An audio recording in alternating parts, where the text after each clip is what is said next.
Thank you, Lisa and Jessica, for taking the time to meet up with me today. I really appreciate it. Please share with me a little bit about yourself. What's your background? Assalamualaikum. My name is Eliza and I am a revert of 4 years. Before this, I'm American by the way, if you can't tell. Before this I was working in the entertainment industry as an actress, model, all those kinds of things. When I entered Islam, I left many of those elements because I felt that it wasn't helping me get to Jannah. Inshallah, now I'm doing YouTube videos, much like Mr. Tawfiq. And also I'm a designer for a company. Assalamualaikum, I'm Jessica. I'm also a revert of 5 years now. I'm German originally, so I grew up there. I lived abroad in the States for a while, in the UK, and pretty much lived a party life for most of my life until the age of 27. When I decided that this is not really something that should be the purpose of life, I kind of was missing something. So I was wondering what happens after death. And that's when I started to research, wondering is there a soul? Do we have one? Where does it go after we pass away? And that's why I started to research into religion. What do you understand about the concept of hijab in Islam?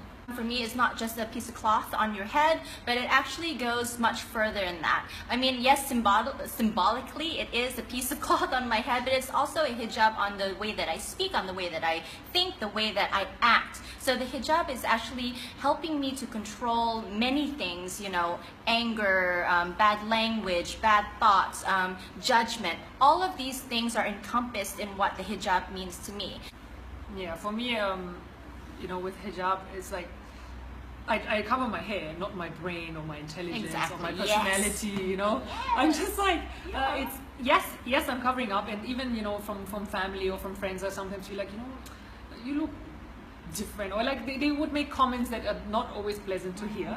But at the same time, this is also a symbolic that I feel proud showing that I'm a Muslim. This is why I wear it. So let's get real here. I mean, there are questions like, do you get hot? Yes. Do you sweat under there? Yes. Do you get itchy?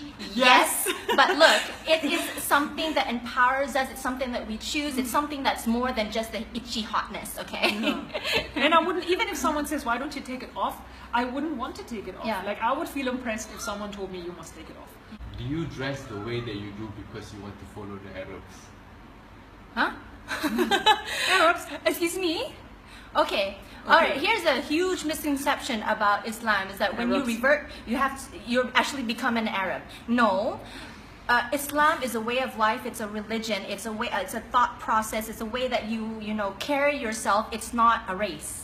A lot of people ask this too, it's a great question. Do you become an Arab? Do you have to dress like an Arab? No, of course not. You're still who you are. How would you dress like a German actually? Different, how does a German dress different from a British person? Yeah, or I a don't French know. person?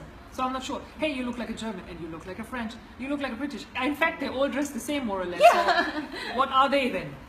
Why is Arabs one and then all the others are, I don't get it. So yeah, I'm not an Arab, I think. Besides, my Arabic is very limited as well. So. Is it true that in Islam, Muslim women have no rights? Have no rights? Oh, I have plenty of rights. I think I have discovered that I have more rights than I ever thought I would have, I mean, people are always think of, they just, I guess they think, we are free to do whatever, and once you're Muslim, you're not free to do whatever anymore. No, you have actually so many rights, in your marriage, then in your everyday life, then when it comes to work. I mean, everything is stipulated and regulated more or less. So I don't think we could say you don't have any more rights. Then you should tell me what rights do I not have anymore. If you claim that I don't have any rights, tell me what are the rights that I don't have. Then we can discuss further.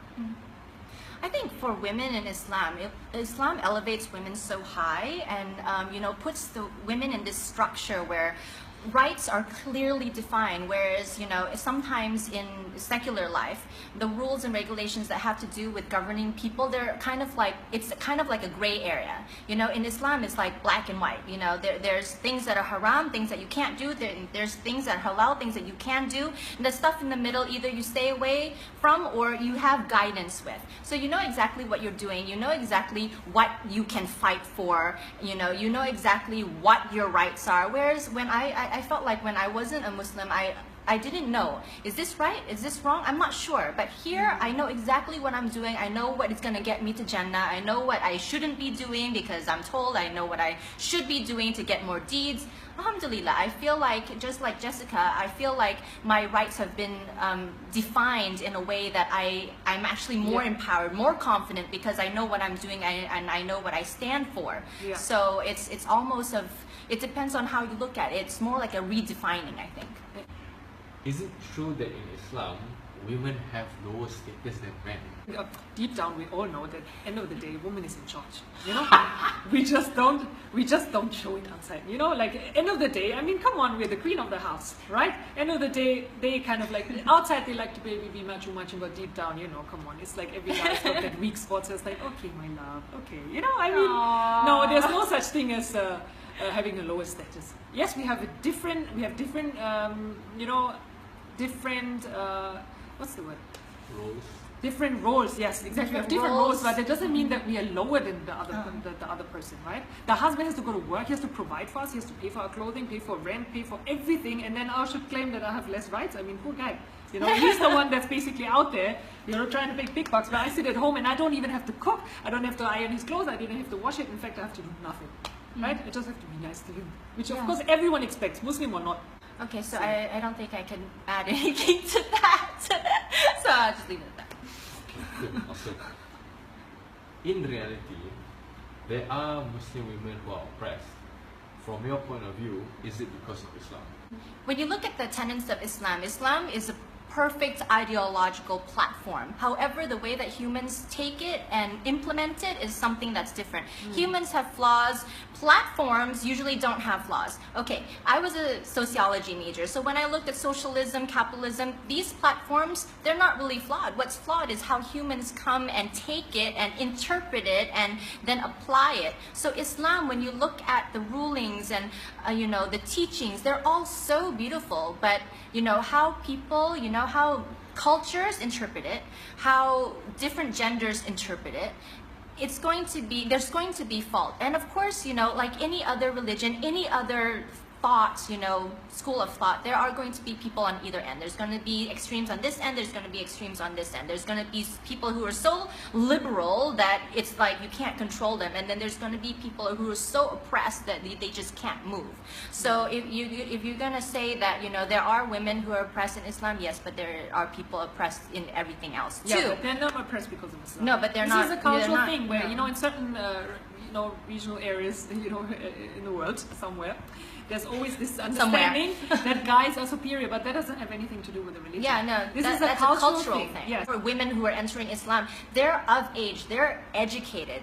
This is a religion of educated people, and that's one of the first commands of Islam is to read, educate yourself, ask questions, get that knowledge. So once you have that knowledge, like Sister Jessica has been saying all along, after the research, after the understanding, you know that you're not oppressed, you know that you have rights, you know that you have a lofty, you know, position in Islam over the men. So,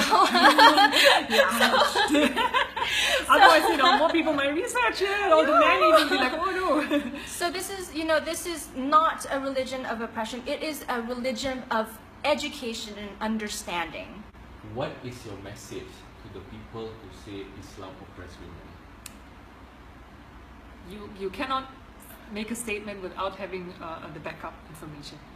Yeah, what oppression do you speak of?